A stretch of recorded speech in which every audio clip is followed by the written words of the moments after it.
Dans les joueurs français, je crois que s'il y a un mot à dire, c'est le best quoi. C'est le best. Je pense que c'est un des meilleurs joueurs pistoles même du monde, un des meilleurs riffs du monde, un des meilleurs clutchers du monde.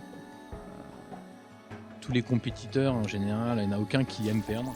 Mais alors lui particulièrement, il déteste la défaite. Et quand il joue à quelque chose, il veut clairement être le meilleur. Depuis plus de 10 ans, un joueur marque l'histoire de l'e-sport, et plus particulièrement des compétitions, sur Counter-Strike, Source et Global Offensive. Tournois nationaux ou internationaux, majors, Coupe du Monde, il a tout gagné. Ou presque. Quand ils m'ont pris, je savais que j'avais le potentiel pour, et après j'étais juste dans ma tête, je voulais pas les décevoir. Considéré comme l'un des meilleurs joueurs du monde, si ce n'est le meilleur, il épate sans ne plus surprendre. Il porte sur ses épaules la pression de toute une communauté exigeante qui ne manque jamais de lui rappeler ce à quoi il les avait habitués. Rifle, sniper, leader, il sait tout faire. Dans toutes les situations, il est capable de faire la différence.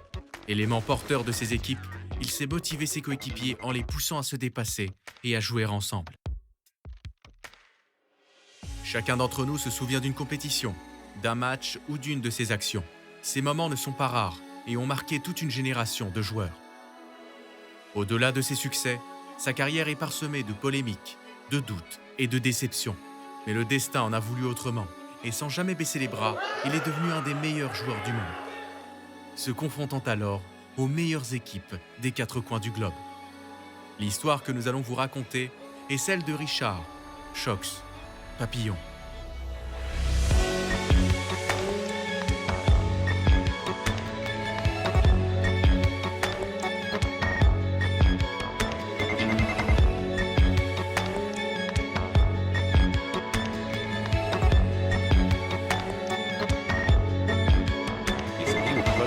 If he has to. Look at that one bullet. He may get taken down from the back though. What is shot? Are you serious? You can't do this! No! Taco the last man standing. Shox looking to ace the entire team. He will be there.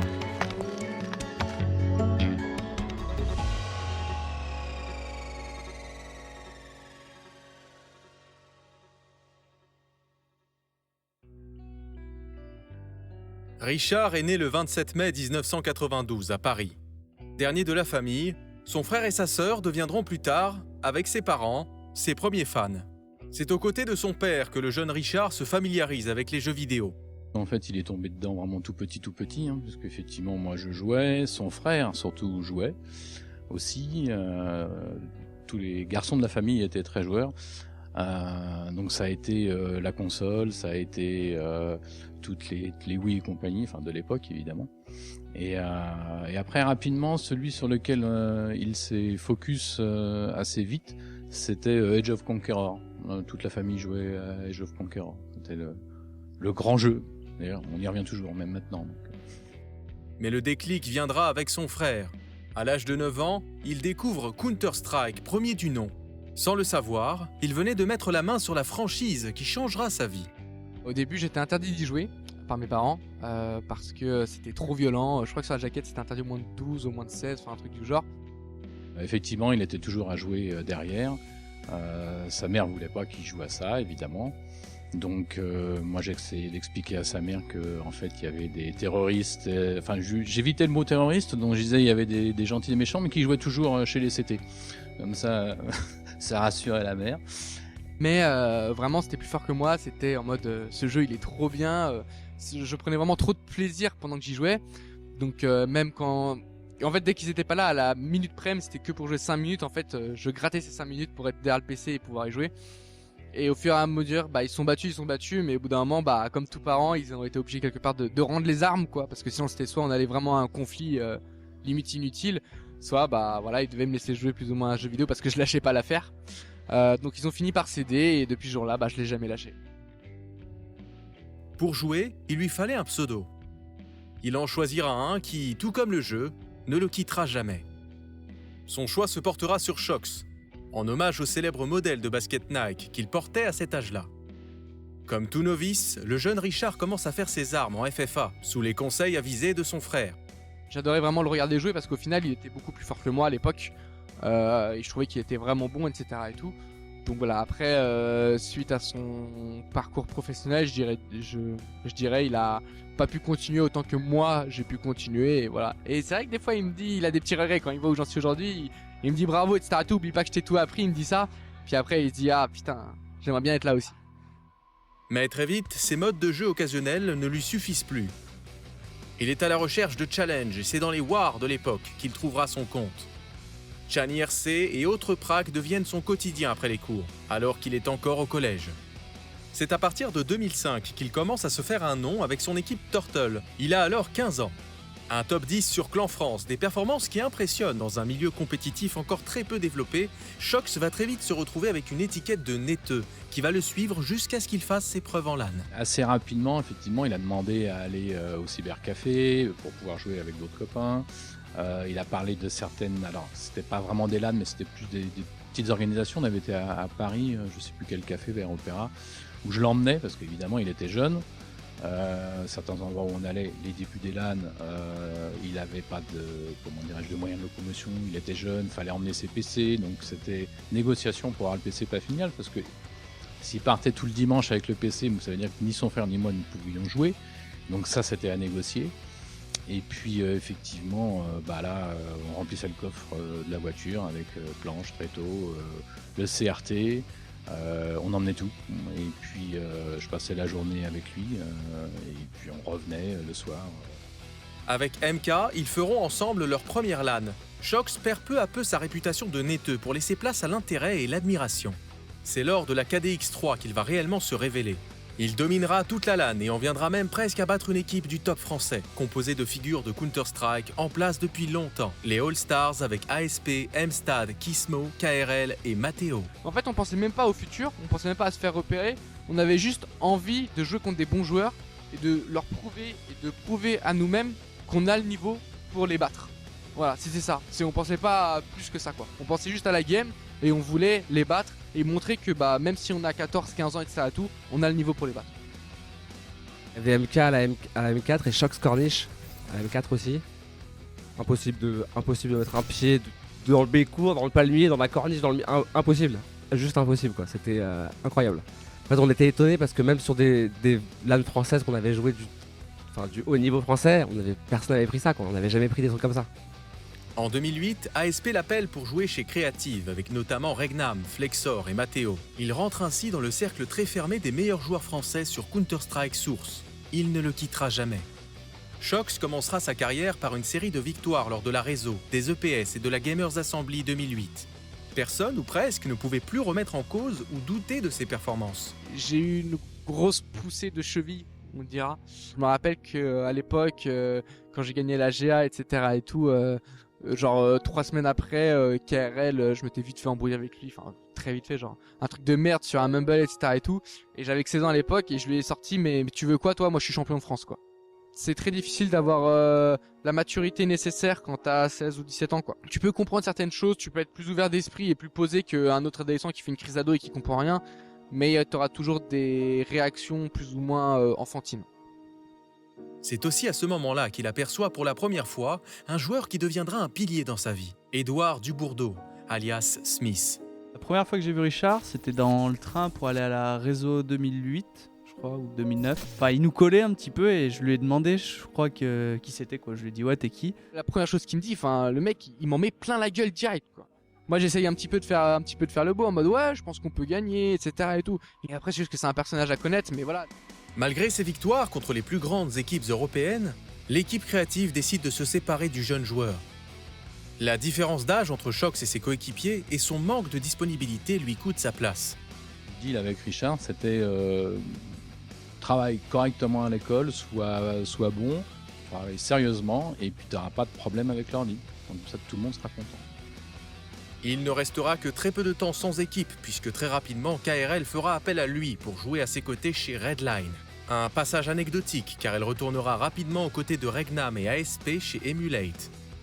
C'est avec cette formation qu'il fera ses premiers pas en LAN international lors de l'Insomnia 33 à Telford en Angleterre. C'est également durant cet été 2008 qu'il est sélectionné en équipe de France pour aller disputer les ENC, championnats d'Europe à la Gamescom. La France terminera malheureusement deuxième. Le premier signe d'une malédiction ayant privé les Bleus de tout titre dans cette compétition, malgré une nette domination sur la scène en temps normal. On arrivait, on était quand même un mix au final, on n'était pas une équipe, donc on n'avait rien de préparé. Donc à côté de jouer, on s'amusait, on rigolait, on se couchait un peu tard, etc. Et tout, on dormait pas beaucoup, enfin voilà. Le samedi soir, il y a la soirée ESL, quoi, avec open bar et tout ça, quoi. Du coup, nous, on était un peu plus vieux, on était un petit peu plus vieux, du coup, on boit des coups. Forcément, Richard, loin de la maison, avec les copains et tout, il avait envie d'essayer de boire de l'alcool. Du coup, forcément, nous, ça nous a fait rigoler. On s'est dit, bon, demain, il y a les matchs, on va essayer d'y aller mollo.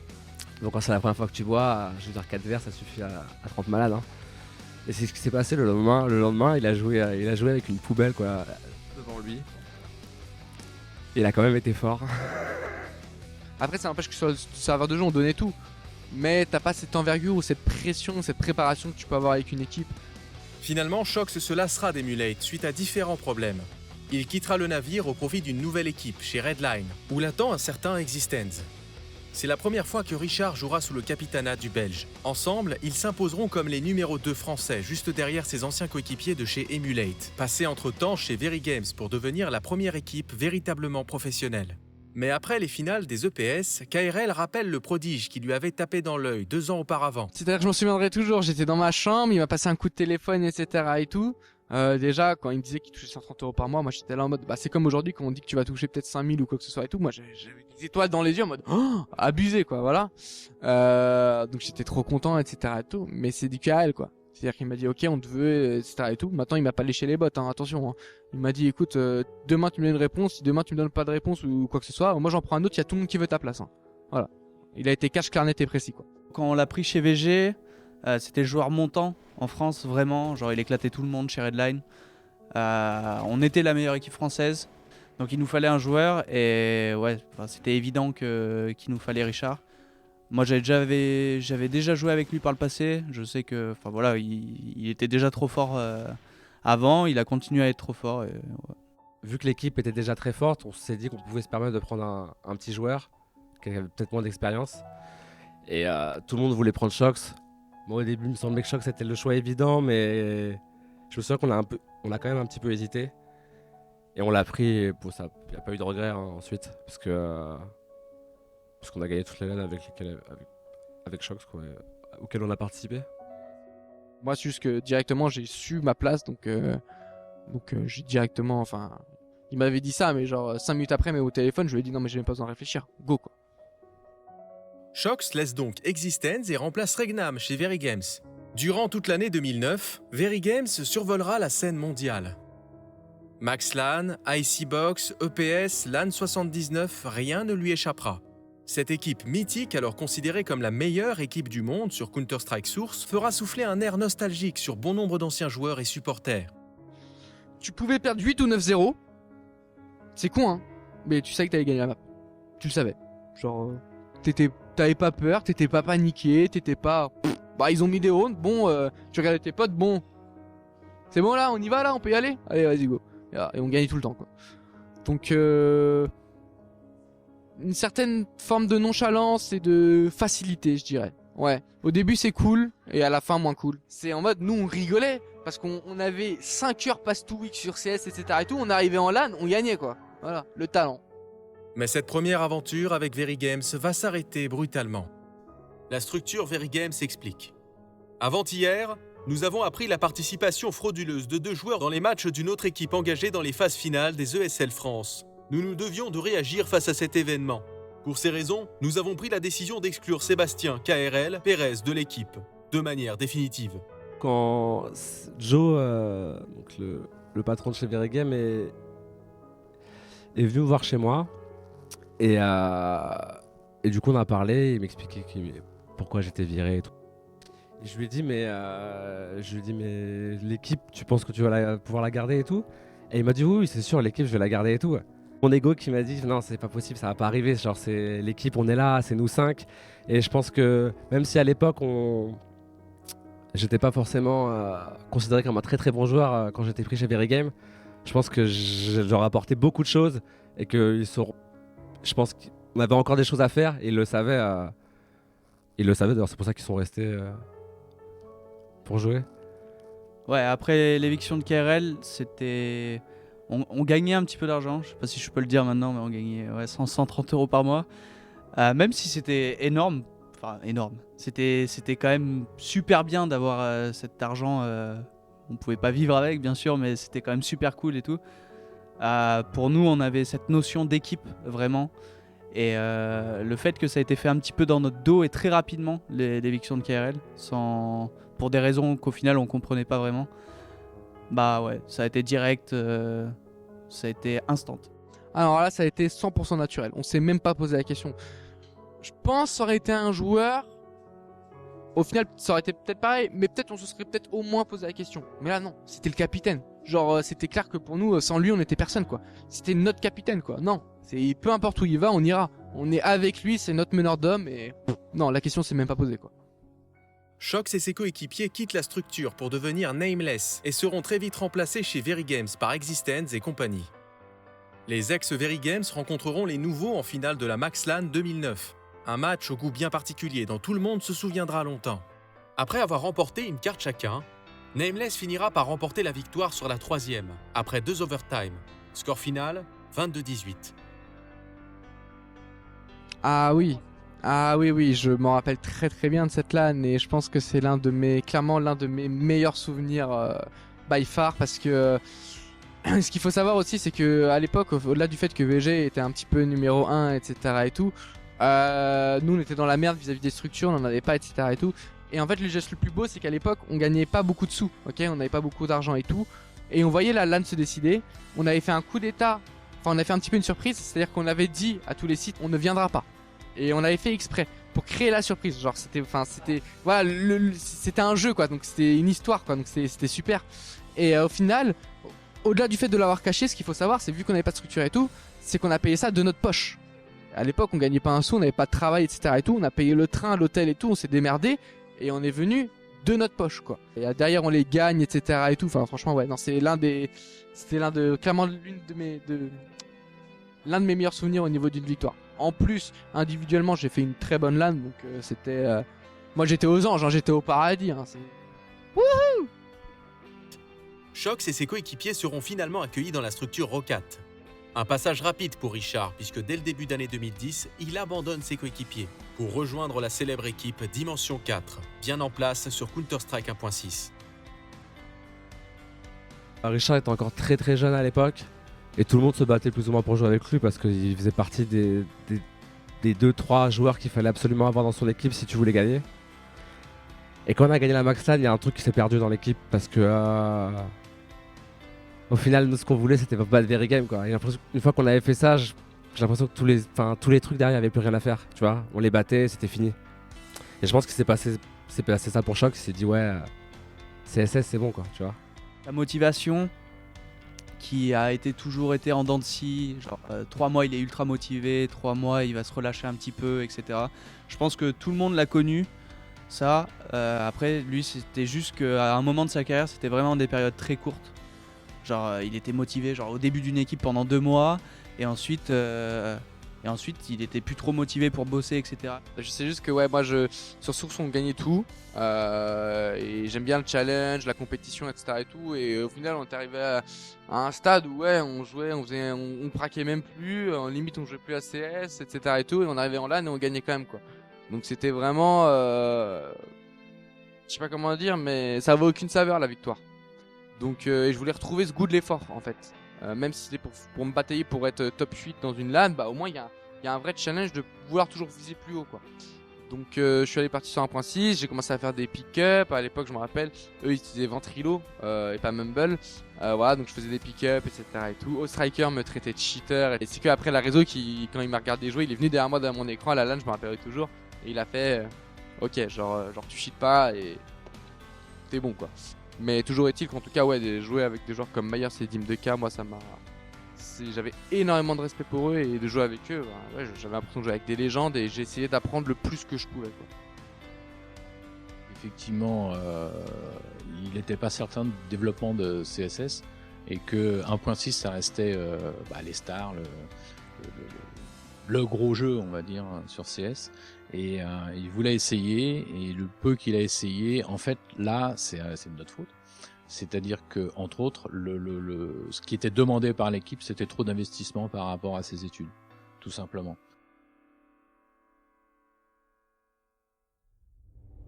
Shox revient finalement sur le jeu qu'il a vu naître et se révéler. Il débarque chez LDLC et retrouve notamment Smith. Un retour triomphant marqué par ses performances à la DS-RAC 3. Mal en point à la mi-tournoi, Shox et ses coéquipiers feront une remontée mémorable grâce à un KRL arrivé en renfort, remportant 5 matchs consécutifs en loser bracket pour terminer sur un top 4 encore inespéré quelques heures plus tôt. C'était plus un problème de mental de l'équipe. Et en fait, quand je suis venu, j'ai pas apporté spécialement plus. C'était juste que je sois dans la game avec eux et que je les pousse vraiment, que je sois dans le sur le vocal avec eux. Je pense que c'est ça qui a tout changé. Qui nous a permis de faire une meilleure LAN. Une fois qu'on est tombé dans le lower et qu'on a commencé à perdre des matchs, on s'est rendu compte que qu'il nous manquait quelque chose, et que si on allait continuer comme ça, on allait faire top 8 quoi, ou top 16, etc. et tout quoi. Et on voulait pas quoi. Et pour nous, la solution, c'était KRL. Il était derrière nous et tout, mais à l'époque c'est pas comme avant. Il y avait pas de casque, le coach peut parler, etc. et tout. Voilà. Il nous manquait vraiment un meneur d'hommes quoi, et qui nous lead quoi. Donc ouais, on a tourné au final vis-à-vis des gens qui voulaient bien leur laisser leur place. Et on a réussi comme ça à gratter jusqu'à la 3-4e place, je crois. Voilà. Et sachant que je crois que dans mes souvenirs, le dernier match qu'on perd, c'est très serré et qu'il y a limite moyen d'aller en finale. Mais voilà. Mais cette formation s'arrêtera rapidement après le départ surprise de Smith chez Very Games. Les deux fidèles amis sont séparés et le manque de motivation de Shox se fait ressentir. L'équipe LDLC s'écroule, Richard doit passer à autre chose. Début 2011, Shox reprendra du service avec un mix qui portera rapidement les couleurs de la structure 3D Max, avec de nouvelles têtes émergentes du subtop français, Apex, Flexor et Scream. Shox va réussir à se maintenir parmi les meilleurs joueurs du monde avec une seconde place à l'Epsilon 6, une troisième à la Copenhagen Games 2011 et surtout une victoire contre les numéros 1 français du moment, Very Games à la Maxlan de la même année. Au début, quand je me donne à fond dans l'équipe, j'y crois. On gagne la Maxlan et là je me dis on a trouvé le bon compromis et on peut tout gagner quoi. Après quand une semaine après Flexor nous dit il se barre, sachant que c'est un sniper, donc c'est très dur à remplacer. Tout de suite je vois le truc arriver en mode ça va être la merde et voilà, il n'y avait pas de sniper à ce moment-là vraiment capable de reprendre son rôle, parce que Flexor à l'époque, faut rappeler qui c'était, c'était un monstre de skill, vraiment il était très très fort. Plus à côté les deux petits APX et Scream qui me coûtent plus, après au final j'essaie un petit peu de rester sur le devant de la scène, dans le mode en tout cas me montrer, garder un bon niveau individuel, dans le sens dans l'espoir que VG fasse une mauvaise perf et veuille changer et que je sois là quoi.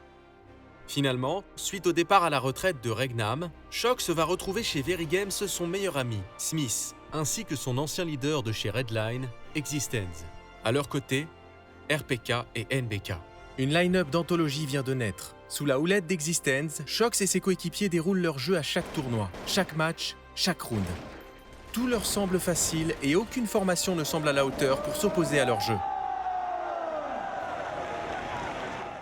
Cette équipe est encore aujourd'hui considérée comme la meilleure équipe de l'histoire de Counter-Strike Source, le 5 parfait.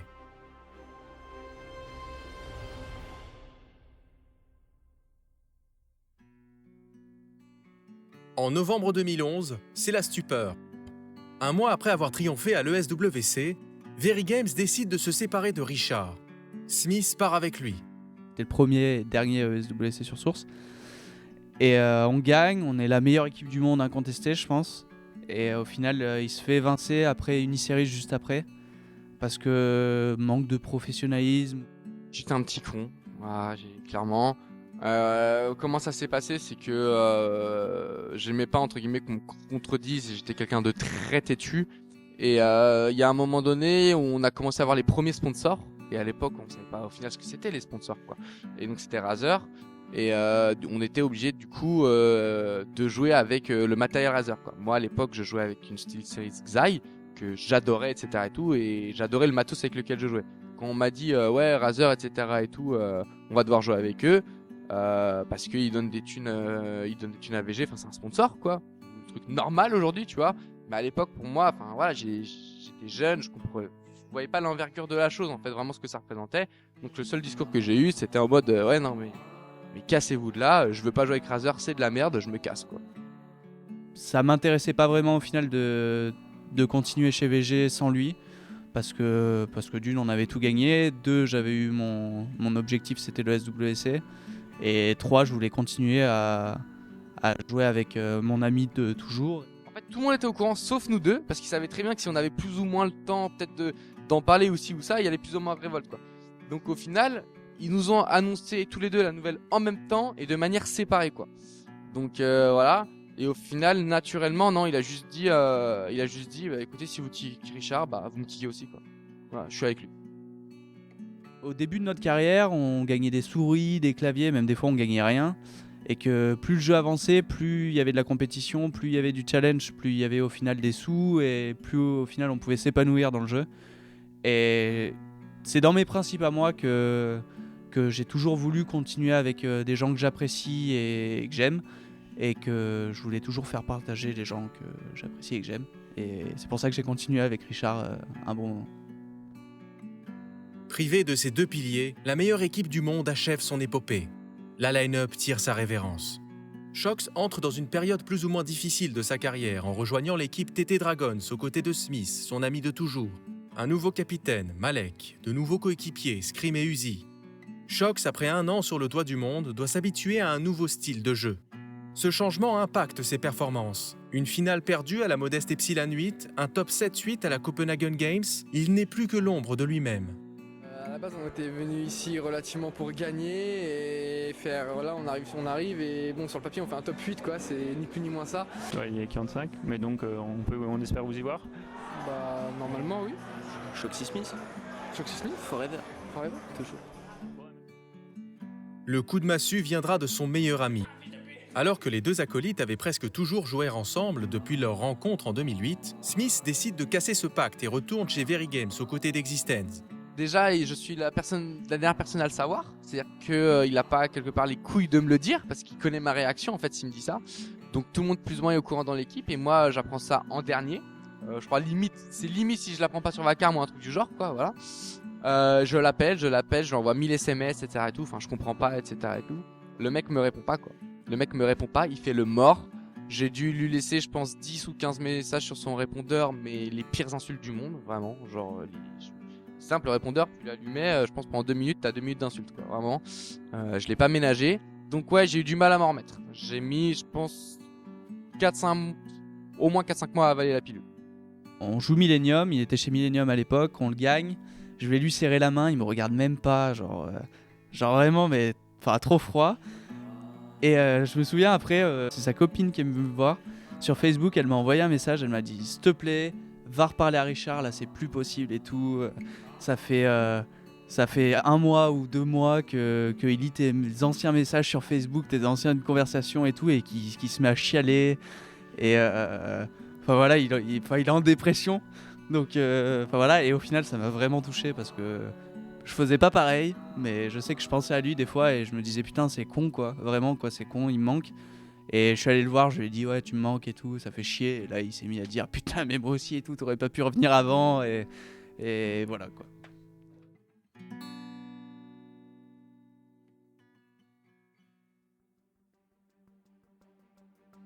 La fin de source est compliquée pour Shox. Il faudra attendre septembre pour que 2 choses le relancent. La sortie de Counter-Strike Global Offensive, nouvel opus de sa série fétiche, et l'arrivée dans son équipe d'O-Striker, emblématique leader de la scène française sur 1.6, réputé pour ses coups de folie et son style bien à lui. Avec ce nouveau capitaine, Shox et ses coéquipiers rejoignent la structure Millennium. Avec notamment une victoire à l'Epsilon 9, les espoirs sont grands, tant pour les supporters que pour les membres de l'équipe. Ce qui change énormément, pour moi, c'est la vitesse des skins. C'est-à-dire que les skins sont beaucoup plus rapides que sur Source en l'occurrence. Et c'est vrai que des fois, j'ai encore du mal à m'habituer, notamment sur le timing, où tu penses tu te rends pas compte en fait qu'il va être déjà là, quoi. C'est vraiment, il y a 1 ou 2 secondes de différence et ça joue vraiment beaucoup. Et c'est dur à anticiper. Malgré tout, l'aventure entre la line-up et la structure Millennium prendra fin suite à leur échec durant les phases qualificatives de l'ESWC. Déjà, notre première erreur, ça a été durant des phases de poule contre Boykei. On a qu'on a perdu le match 16-14, on ne doit pas perdre un match comme ça. Ils ont très bien joué et je les dénigre pas ou quoi que ce soit.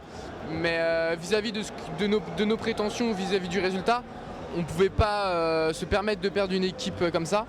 Donc forcément derrière, la sanction elle est directe, on termine deuxième de phase de poule et on rencontre Very Games. Et ils ont su concrétiser, chose que nous on n'a pas réussi à faire. Par exemple, si je prends le dernier side tout simplement, on prend 8-0, ce genre de choses. On n'arrive pas à relever la tête de l'eau et voilà, ils ont été plus lucides, ils ont bien joué. Tout ce qui m'intéresse, c'est de revenir plus fort et de battre tout le monde et de battre notamment Very Games parce que je sais qu'on a le potentiel pour. Il nous faut juste un peu de temps, quoi. Les joueurs partent se réfugier chez Imaginary Gaming. Les résultats de Shox et ses coéquipiers leur permettront d'être considérés comme la deuxième meilleure équipe française, jusqu'à ce que Scream, comme Smith auparavant, cède aux appels de Very Games. Shox se retrouve une nouvelle fois seul. Comme depuis le début, Shox tente de se relever et rejoint une formation internationale aux côtés de Guardian et Clay. Une aventure de 2 mois ponctuée de succès en ligne qui aura pour conséquence de prouver, s'il le fallait encore, qu'il est bien un excellent joueur. L'avantage, entre guillemets, que j'avais de pas réussir à parler trop bien anglais, en fait, c'est que je parlais pas beaucoup. Du coup, j'étais focus viseur à 200%, quoi. Donc du coup, ouais, mes stats a décollé parce que dans ma tête, c'était juste tuer des gens. On était tous un petit peu... Il n'y avait pas vraiment de gros lead. Tout le monde était un petit peu un point d'interrogation, on savait pas vraiment gérer une équipe, quoi. Donc c'était juste, tout le monde fait ce qu'il veut, on donne sa com, et puis voilà, quoi, go tuer des gens, quoi. Donc alors moi je kiffais, quoi. Je fais ce que je veux, j'arrive même pas à donner ma com parce que c'est en anglais, donc au final je comme juste quand mon corps touche le sol pour donner mon information. Moi je revivais, et puis en plus c'était sympa, on se marrait, etc. et tout. Non, franchement, j'en garde vraiment une très bonne expérience. Il n'en fallait pas plus pour que Very Games le rappelle. Pour la 3e fois, Shox rejoint la structure rouge et blanche. Ce sera un succès sur toute la ligne. Cantonné aux médailles d'argent derrière les Ninjas in Pyjamas, Very Games va trouver en Shox la pièce manquante du puzzle. Richard, pour moi, il nous le fallait pour qu'on gagne. On avait passé une année terrible terrible. On faisait des top 2 quoi, avec Kenny et on voulait vraiment gagner. Et on sentait que Richard, c'était l'homme de la situation, encore et toujours. Et au final, il est arrivé, j'étais ultra content de le retrouver. Les automatismes sont arrivés très vite entre lui et moi. Et au final, on a regagné directement, pratiquement. C'était nip ça, nip, tout le temps, mais à longueur de journée, à longueur de si. Ah, nip a fait ça, ah, nip, mais ouais, mais c'est bon, au bout d'un moment, ok, les mecs sont en train de gagner, mais ils vont pas tout le temps gagner, et c'est pas parce qu'ils sont en train de gagner qu'ils sont forcément les meilleures idées du monde. Ils ont peut-être aussi, à l'époque, c'était surtout Forest et Getride qui faisaient tout le travail, quoi. Donc, je pense que c'est quelque part qui a un petit peu fait aussi ma force quand je suis arrivé dans cette équipe, c'est que je pense, je donnais un petit peu une nouvelle aura autour de moi, en mode, pourquoi vous avez peur, quoi. N'ayez pas peur, regardez ce que je fais 2 kills, j'ai rien fait de ouf en fait, j'ai juste décalé, j'ai pas eu peur et ça s'est bien passé, quoi. Et je pense que ça a un petit peu fait du bien de faire du coup en fait inconsciemment ça a fait redescendre la pression quand on les jouait, quoi. Il ouvre la porte des premières places à la line-up franco-belge et en 2013, Shox est à nouveau considéré comme l'un des meilleurs joueurs du monde. Ah mais lui il sait pas Richard parce que lui il est content, mais nous ça fait 1 an qu'on se fait violer à chaque fois comme ça. La fin d'année est plus compliquée pour l'équipe, avec une défaite en finale de l'ESWC et une seconde en demi-finale de la DreamHack Winter, premier major de l'histoire de CSGO. L'aventure Very Games touche à sa fin, mais Shox ne quitte pas ses coéquipiers pour autant. La structure qui a tant marqué la scène française ferme ses portes, poussant son ancienne équipe à aller trouver refuge ailleurs. Début 2014, Shox et ses coéquipiers annoncent leur nouvelle maison, Titan. Il m'avait poussé à m'intéresser au développement de l'e-sport. Et il sentait vraiment que c'était en train de démarrer, que la courbe exponentielle était en train de naître. Et il m'avait dit il y a un coup à jouer. Et quand je dis il y a un coup à jouer, c'est-à-dire effectivement s'investir sur quelque chose qui peut devenir grand demain. Donc première étape, c'est papa, j'ai quelque chose à te dire. Voilà, on a une proposition de Titan, mais il y a une condition, et la condition c'est la gaming house. Et en fait, bon évidemment ça jetait un froid, surtout du côté de ma femme. Gaming house, le petit qui s'en va loin. Et moi aussi d'ailleurs, mais bon, faut à un moment donné quand on veut quelque chose, faut s'investir à fond. La première question que j'avais posée effectivement, c'était est-ce que tu crois que tu peux? Et je te parle pas du jeu, dans le jeu j'ai vu, je sais que t'es bon, Je sais que tu t'entends bien avec tes copains, je sais que il y a quelque chose à faire, mais je dis attention, vivre à 5-6 mecs tout le temps, je te connais en plus, moi j'ai un doute. Je dis maintenant, t'es jeune, fonce, essaye, et puis on verra bien. On se rappelait de Navi sur 1.6 qui avait ce schéma de gang out, on les voyait en photo, etc. Et tout. Enfin, pour nous, c'était le truc à faire, en fait, c'était logique, c'était normal, et voilà. Donc non, nous on était super excités, c'est toujours ce qu'on avait... Enfin, c'était notre rêve, gamin, qu'on avait 13 ans, tout ce qu'on voulait, c'était vivre dans la même maison, jouer à CS toute la journée et kiffer, quoi. Donc non, nous on était très contents d'y aller. Et au bout d'un moment, au bout de 3-4 mois, ouais, c'était trop, je pouvais pas, j'avais besoin d'avoir mon quotidien, ma vie perso, enfin mon intimité, enfin non, je pouvais pas, quoi. Je trouvais ça con de partir, quoi, au final, même si on avait fait le major, même si ça, pour moi, on avait quand même des résultats en practice et on était fort, quoi. C'est juste qu'on n'avait pas réussi à le montrer en compète. La question s'est même pas posée, en gros. Il m'a même pas demandé si je devais le suivre ou quoi. Je crois qu'on s'en était parlé. Je lui ai dit ouais, je reste, quoi. Après un échec en mars aux EMS Katowice, la cohésion d'équipe n'est plus la même. Le 5 ne marche plus et Shox s'est remercié.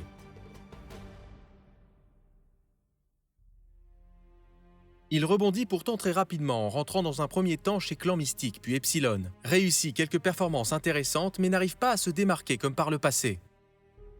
Il lui faudra attendre l'été et le premier shuffle français. Si NBK est à l'initiative de ce nouveau projet, Shox insiste pour faire venir son acolyte de toujours, Smith. Donc Richard m'a appelé et il m'a dit écoute Eddie, ils veulent te kick, viens avec moi, on monte un projet, il y a Nathan qui est dedans et il nous faut juste un 5e. C'était une obligation pour lui de m'avoir parce qu'il sait ce que je peux apporter dans une équipe. Il prend également le pari de recruter un joueur encore peu connu, découvert chez Epsilon, Kiyoshima. Il manque un dernier membre. Shox souhaitait Uzi, mais Happy sera finalement choisi. On voulait avoir 5 joueurs malins dans l'équipe. Du manière générale, in-game, et c'est tout qu'un de malin. Parce que Nathan voulait lead. Donc on cherchait pas lead de quoi que ce soit, c'était juste un joueur malin. On avait pensé à Uzi ou à Happy, ils avaient tous les deux des qualités différentes. Et on n'arrivait pas trop à se décider. Et à la fin, on a fait un vote. Moi, j'ai voté pour Uzi et les 4 autres ont voté pour Happy. Donc, du coup, forcément, la majorité l'emporte. Et du coup, on a pris Happy comme ça. Quelques jours plus tard, LDLC recrute cette équipe inédite. Une nouvelle page de CSGO était prête à être écrite. Pendant un an, Richard va constamment être à la lutte pour le sommet.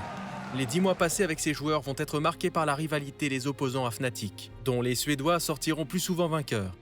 Cela n'empêchera pas Shox de continuer à remplir son palmarès. L'apothéose arrivera en novembre à la DreamHack Winter. LDLC deviendra la première équipe française à remporter un major en battant Fnatic puis NIP. Je me rappelle bien, les filles commençaient à perdre espoir parce qu'en overtime, ils étaient menés sur Overpass à la fin. Ouais, et on se disait c'est mort, c'était avant l'overtime. Et les filles commençaient à se dire c'est mort. Il n'y a que le frère Richard qui disait mais non, c'est pas mort tant qu'il y a pas... Tant que la fin du match n'est pas sifflée, c'est pas mort, on y va, ils y croient, ils vont le faire. Et effectivement, ils l'ont fait. Mais ça, c'était l'aboutissement, quoi. C'était l'aboutissement parce que c'était une joie énorme. Plus c'était NIP.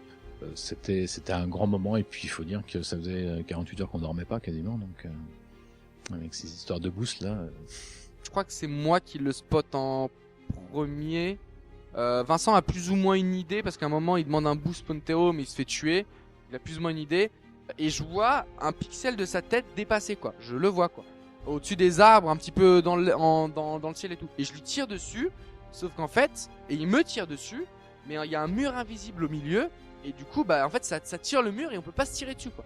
Et à ce moment-là, tu vois, et en plus je m'applique, quoi. Enfin voilà, je tire balle par balle et tout parce que je vois que sa tête et je dis mais c'est, et je vois les impacts en fait qui collent qui tapent dans le mur comme quand tu tires dans un skybox, quoi. Et je me dis mais c'est quoi le fucking délire, quoi. Et c'est à ce moment-là que je savais où est-ce qu'il était. Après comment réussir à le tuer, vu que j'avais essayé et qu'au final je tirais dans le mur, alors j'en avais aucune idée. Sur le coup, on a juste essayé de réfléchir et de faire creuser nos mésoninges, quoi. Plutôt en fait de penser au fait de comment le tuer. On s'est dit ok, bon, moi je l'ai vu là, donc il peut voir là. À chaque fois il nous tue quand on est bout, donc il voit la boue. Vincent est mort Pontero côté B, qui voit aussi là. Donc au final le seul endroit qu'il voit pas, c'est la longue. Donc du coup on a essayé d'axer un round là-bas à un moment. Bon, il est pas passé, mais en même temps, le mec, quand il voit personne nulle part, bah forcément, c'est qu'au final, on est là-bas, quoi. On voulait déjà que les admins, en regardant le match, stoppent instantanément le match. Ouais. Ça aurait été la décision. Ils ont fait une erreur? Je pense qu'ils ont clairement fait une erreur. C'était la décision la plus pro. Et derrière, en fait, il n'y a eu que des décisions pas pro, y compris de notre côté, par exemple la communication sur Twitter, qui hélas a quand même, je pense, joué en notre faveur à la fin. Mais oui, non, on est, en tout cas moi, et je le dis juste pour moi, je suis très déçu de comment la DreamHack a géré cette crise. C'était clairement incroyable, vraiment. Vous auriez été là, vous auriez ragé tout pareil. Et voilà, j'espère que ça se reproduira. Non, j'avais vraiment les nerfs. Pas de perdre, parce que j'accepte la défaite, mais tout dépend de la manière dont tu perds. Voilà, moi c'est ça qui va m'énerver. C'est comment on perd. Et donc à ce moment-là, ouais, j'ai été déçu des joueurs fanatiques, parce qu'en tant que joueur compétiteur, bah, je trouve que justement, tu joues pour la gagne et pour être le meilleur. Tu joues pas pour être le meilleur grâce à des petits trucs, etc. et tout, quoi. Tu joues pour ce que et tu veux gagner parce que ouais, le jour où tu soulèves le trophée, bah t'as montré genre t'es le meilleur, quoi. Voilà, t'as été plus fort. Mais pas t'as eu une petite aide ou quoi. Donc ouais, j'étais vraiment énervé contre ça et je l'ai pas compris parce que moi c'est quelque chose que j'aurais jamais fait.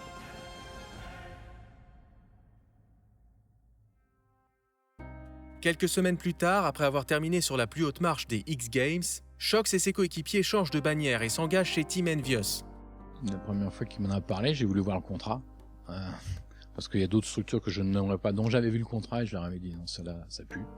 Faut pas faire ça.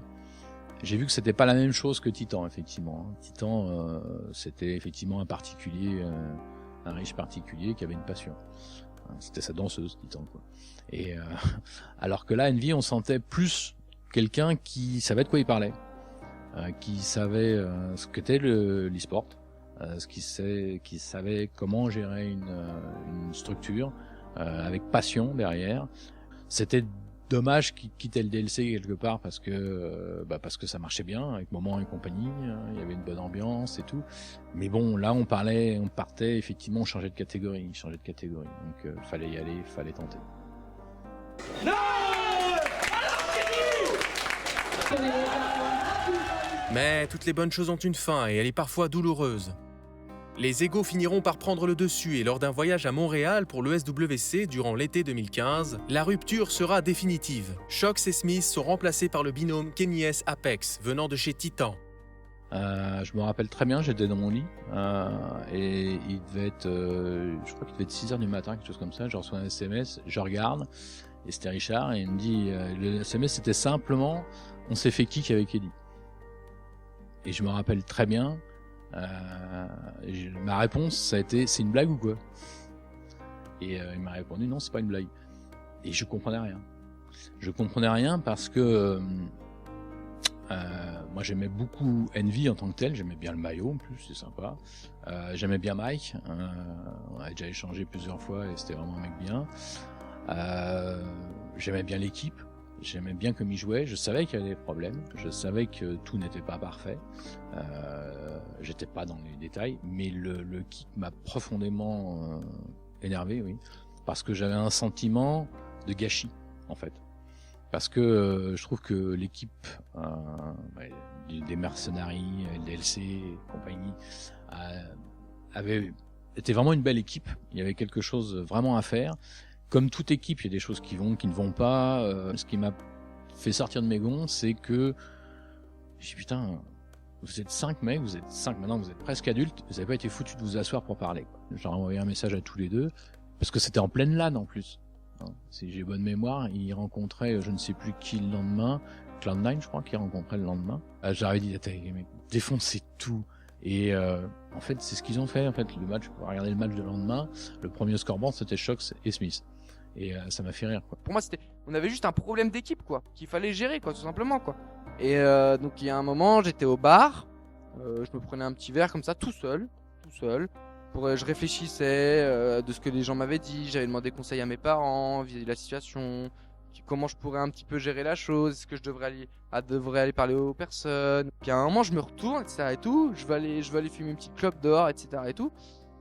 Et je vois quand je vais fumer ma clope dehors, je vois Happy, NBK, Kiyoshima, Apex et Kenny et Next allaient manger ensemble. Genre, normalement, on mange ensemble, plus ou moins. Je regarde mon portable, je sais pas, tu sais, genre, j'ai peut-être reçu un message, genre, ils sont allés manger. Rien du tout. Normalement, on se tient au courant, au moins, comment on mange, etc. et tout. Après, on mange pas forcément ensemble, des fois, on mange avec d'autres, enfin, on a des bonnes relations et tout, mais voilà. Et là, d'un coup, je vois les 6 partir comme ça. Moi, dans la tête, je me dis, bon, bah, ils sont à Montréal, ils kiffent, ils avaient faim, bon, bah, ils sont partis. Et ils reviennent de manger, ils arrivent au bar, mais genre, enfin, ils me voient, tu vois, enfin, je suis là, etc. et tout. Et les 6 passent devant moi et vont à une table. Eux 6.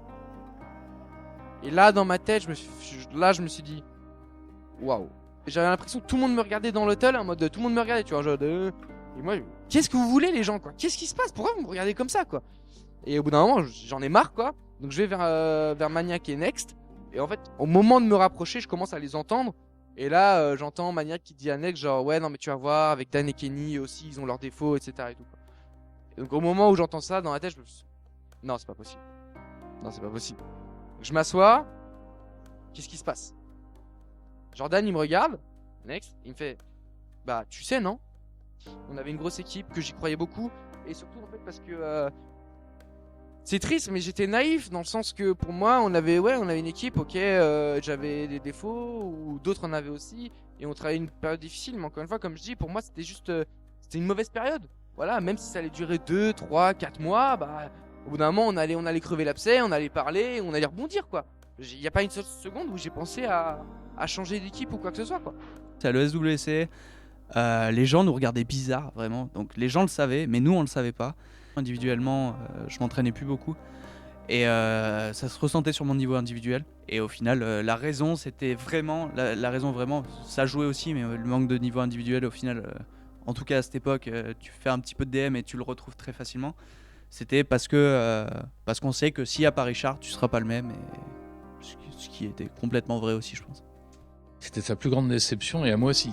J'ai été extrêmement triste, extrêmement déçu, extrêmement énervé, extrêmement en colère. Je passais par tous les sentiments. J'ai quasiment, je pense, très rarement pleuré pour CS. Je veux dire, après ce kick-là, j'ai passé 1 heure dans les rues de Montréal à chialer. Eddie, il a chialé comme pas deux aussi. On a même chialé dans les bras du boss d'Envy qui était là, etc. et tout, qui limite pleurait avec nous aussi. Il essayait un petit peu d'arranger la chose en mode, il disait ouais, une vraie équipe de champions, ça se relève, etc. et tout, ça fait pas ça, etc. et tout. Mais juste, les autres avaient déjà pris leur décision en fait. Et il y a eu un petit plus ou moins un discours de sourd comme ça pendant 1 demi-heure où moi j'essayais de sauver ma peau, où le boss d'Envy essayait un petit peu de me défendre. Et au final, bah les autres étaient là en mode non mais non, vous pouvez nous dire ce que vous voulez. Enfin la décision elle est prise, et elle changera pas. Voilà. Logiquement et sans vraiment avoir le choix, l'inséparable duo fait le chemin inverse. Richard retrouve la structure qui ne lui avait pas vraiment réussi 1 an et demi plus tôt, et ce ne sera pas mieux cette fois-ci. Les échecs, notamment en Major, s'enchaînent plus que les succès, et le retour de Scream ne change pas la donne. Alors qu'Envious s'envole, Titan stagne. La structure finit par arrêter l'aventure, et début 2016, les 5 joueurs passent chez G2 Esports. Un changement vain qui n'arrivera pas à faire retrouver à l'équipe une nouvelle dynamique. Honnêtement, je pense que moi, individuellement, déjà, je pense que pendant 2 ou 3 mois, j'avais toujours le kick en tête. Honnêtement, j'arrivais pas à passer à autre chose au final. Donc je me suis pas impliqué autant que j'aurais dû dans l'équipe pendant les premiers mois. Et après, quand j'ai essayé de reprendre du poil de la bête et à me donner, j'ai vu que il y avait un truc qui buguait, tu sais. Des fois, c'est dur de mettre un mot dessus ou de le pointer du doigt, mais tu voyais qu'il y avait un truc qui buguait dans l'équipe qui fait que bah c'est pas l'équipe que j'avais avant, quoi. Voilà, et pour la retrouver, bah c'est très difficile, quoi. Après un ultime échec à la MLG Columbus, le premier major sur le sol américain, l'équipe prend une lourde décision. Remercier son meneur, Existence. C'est au retour d'un major. Si je me de mémoire, il m'a dit on va kick Existence. Waouh, on m'a même dit waouh, comment ils y vont. Et alors évidemment, après la communauté s'est diablement enflammée, on va dire, parce que c'est une icône Existence. Pour moi, c'était le plus gros frein à l'équipe à ce moment-là. Et les joueurs commençaient à ne plus croire en lui, en ses calls. Il n'avait plus sa confiance. Il trustait plus ce que moi je collais que lui. Donc à partir de ce moment-là, il y a un point de non-retour qui arrivait qu'il y avait un bug. Exi, c'est un mec génial, franchement. Humainement, franchement, c'est une personne top. Moi, je l'aime beaucoup. Je l'admire vraiment pour tout ce qu'il a fait et qu'il continue encore, même encore avec aujourd'hui. Enfin, c'est très admirable. Et pour moi, ça a toujours été son plus gros défaut, c'est qu'il ne sait pas s'adapter. Je veux dire, regarde aujourd'hui avec LDLC, il produit plus ou moins la même metagame ou le même schéma de jeu qu'il faisait il y a encore 2 ans. Shox ajoute une nouvelle ligne à son CV, leader. Certains s'inquiètent de l'impact qu'aura ce nouveau rôle sur le jeu de Richard. Je lui ai dit, oui d'accord, mais qui valide? Et il me dit, bah c'est moi qui valide. Je dis, ah ouais? Et honnêtement, ma première réaction, c'était de dire, mais combien de temps? Parce que, je dis, je te connais, je sais pas si tu vas avoir la foi de devenir lead et de rester lead longtemps. Est-ce que tu vas avoir envie de le faire suffisamment longtemps? Il va très vite rassurer les sceptiques. Il va atteindre un niveau de jeu rarement atteint. Véritable pilier de l'équipe, formant avec Scream un duo dévastateur, il emmènera G2 tutoyer les sommets, avec notamment leur victoire au final ECS et les 250 000 $ qui l'accompagnent.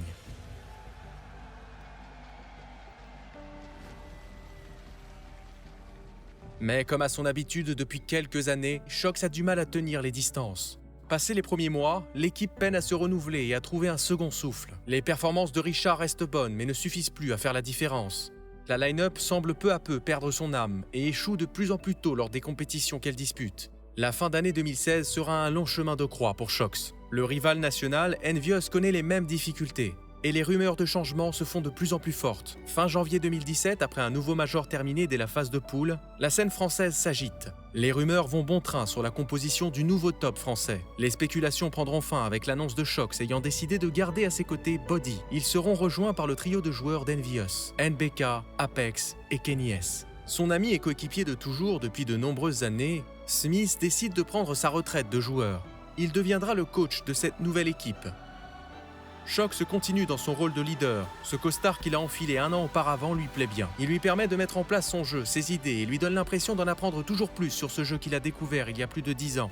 Pour la première fois, il parle de sa nouvelle line-up comme d'un projet à long terme. Fini les quelques mois de lune de miel avant le néant. L'objectif est cette fois-ci différent. Même si les premières semaines sont compliquées, le but est d'être au sommet sur la durée.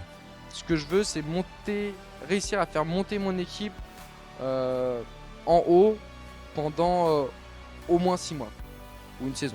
Voilà, ça c'est vraiment mon objectif. Voilà. Et si j'y arrive, franchement je serais vraiment fier.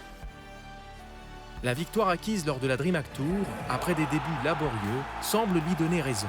Entouré des personnes qu'il a choisies, Shox a encore faim de victoire. Même après avoir déjà tout gagné, capable de faire basculer un match à lui seul, de porter toute son équipe sur ses épaules, il a prouvé au fil des années qu'il était l'un des meilleurs joueurs que Counter-Strike ait connu. Véritable couteau suisse, capable de tout faire, son parcours parsemé de hauts et de bas n'est pas prêt de s'arrêter. À 25 ans, Shox est très loin d'avoir terminé d'écrire son histoire et celle de la licence Counter-Strike. Son immense palmarès peut encore accueillir d'autres trophées. À lui d'aller graver son nom sur tous ceux qu'il désire.